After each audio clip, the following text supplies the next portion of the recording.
Hello friends, welcome to my YouTube channel Odia Kids Story with Prachi। आज आमे गोटिए मजादार गप शुणिबा। गपटीर ना हैला काल बेंग deep frog.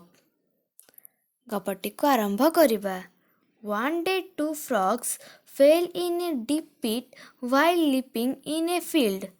They tried to jump out of the pit but failed. They went on croaking for help. ଦିନେ ଦୁଇଟି ବେଙ୍ଗ ପଡ଼ିଆରେ ଡେଉଁଥିବା ବେଳେ ଗୋଟିଏ ଗଭୀର ଗାତରେ ପଡ଼ିଗଲେ। ସେମାନେ ଗାତରୁ ଡିଆଁ ମାରି ବାହାରକୁ ଆସିବାକୁ ଚେଷ୍ଟା କଲେ, କିନ୍ତୁ ସଫଳ ହେଲେ ନାହିଁ। ସେମାନେ ସାହାଯ୍ୟ ପାଇଁ ରଡ଼ି କରିବାକୁ ଲାଗିଲେ। Some frogs near the pit heard their cries and came to the pit. After looking into the deep pit, they felt that nobody could save them. କେତେକ ବେଙ୍ଗ ଗାତ ପାଖରେ ବୁଲୁଥିଲେ। ସେମାନେ ଏମାନଙ୍କର ରଡ଼ି ଶୁଣି ଗାତ ପାଖକୁ ଆସିଲେ। ଗଭୀର ଗାତକୁ ଦେଖିବା ପରେ ସେମାନେ ଭାବିଲେ କେହି ସେମାନଙ୍କୁ ରକ୍ଷା କରିପାରିବେ ନାହିଁ। They also told those two in the pit, "Don't waste your energy in shouting. Your death is certain." Hearing this, one frog in the pit fell unconscious.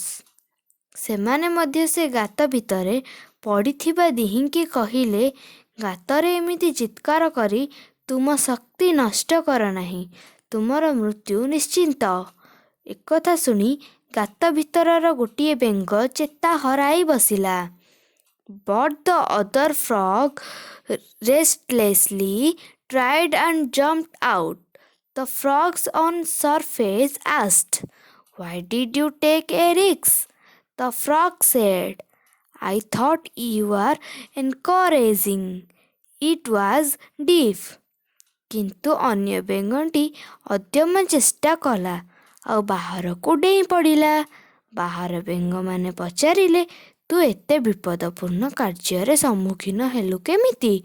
ବେଙ୍ଗଟି କହିଲା, "ମୁଁ ଭାବିଲି ତୁମେମାନେ ଉତ୍ସାହିତ କରୁଛ।